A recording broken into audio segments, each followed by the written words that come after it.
Well, so far, Governor, what have you heard about the damage, and what is your plans while you're out here? Well, we're just meeting with the first responders and the folks that have really made a difference, really saving lives up and down this, unpredictable weather event that we've had here in the Arcadia Valley.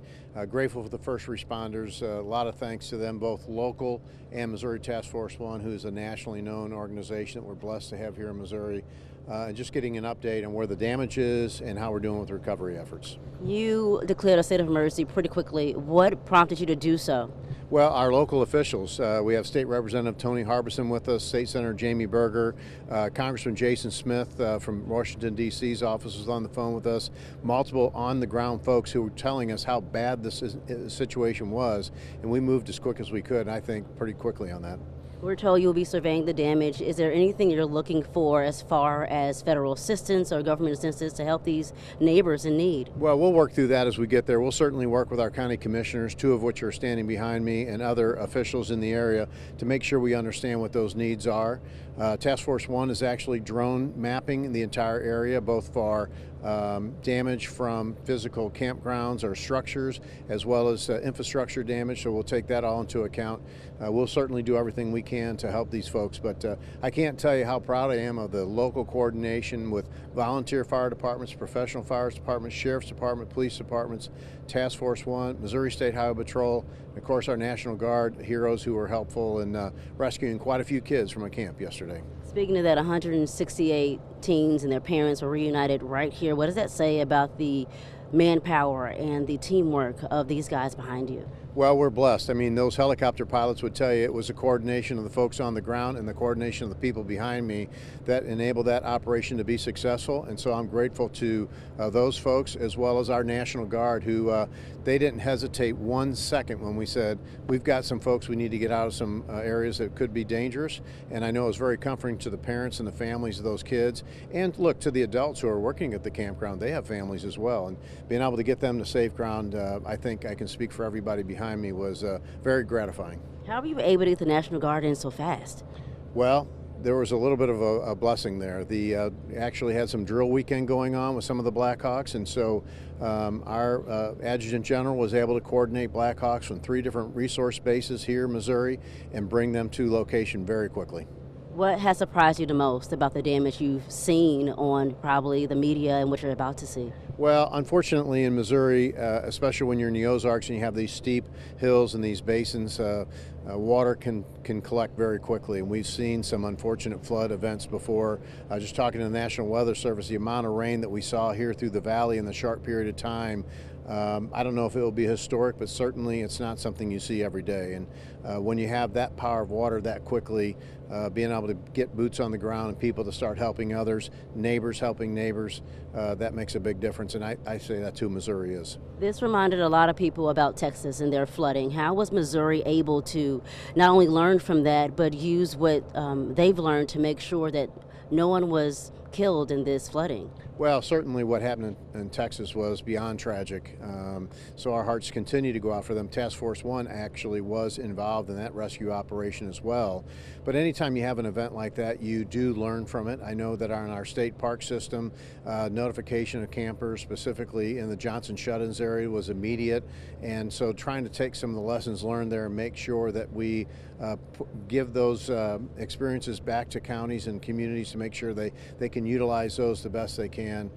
Certainly is a way to improve what we do. Final question, what is your message to residents and those who call this community home? Yeah, well, a little bit of patience. Number one, it's going to take a while to put some things back together, but a lot of thanks. We've had just residents walking in the restaurant saying, I'd like to buy 4 meals for our local first responders. We've had cafeteria cooks coming into the school in the middle of the night cooking for various first responders and volunteers.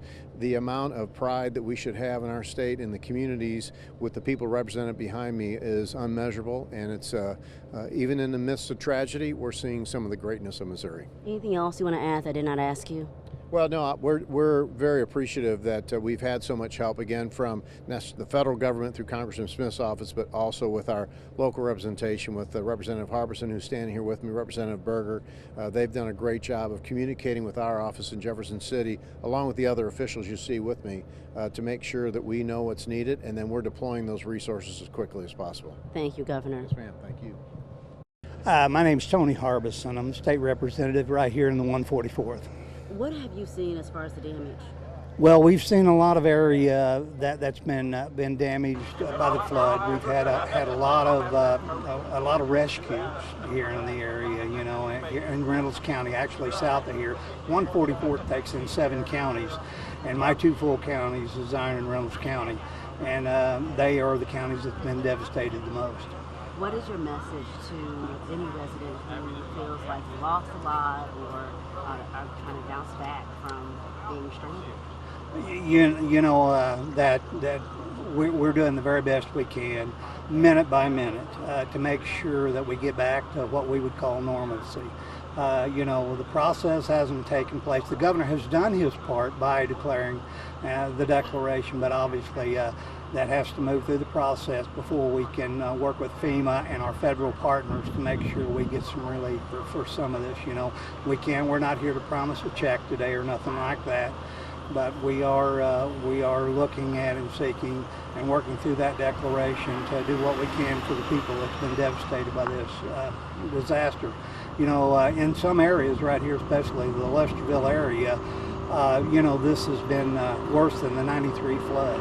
So, you know, there's places flooded this time that's never flooded before. And we've talked to some longtime residents. But we have people stepping forward throughout our district as well as around the state and pumping resources in here for people and getting them relief.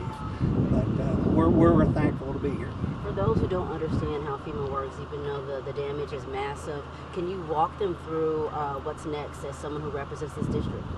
Yes, and you know, there will have to be an evaluation period here after the water goes down. We're not even reached that point yet as far as the flood level reaching back down to the normal levels, you know, where it needs to be. So there will be an evaluation process where we go through. Reynolds County alone has 800 miles of gravel. So what we're trying to do now is just getting the roads open and passable, and you know, that's going to be a challenge, like I said, with the amount of gravel roads that we have and the devastation that we've had concentrated in these areas. It's just going to be tough, but there will be an evaluation process where we'll be doing and going through this process as quick as we can. Anything else you want to add that I didn't ask you? Well, we just want to thank everybody from the local level to the state and even the national level. This come together. We had this flood at about 3:30, 4 o'clock in the morning. By 8 o'clock, we had boats on the water and rescues happening. We thank the coordination from the state, local, the level that they just come together like a well-oiled machine. This didn't happen just right now. It come from training through all these agencies to make this happen.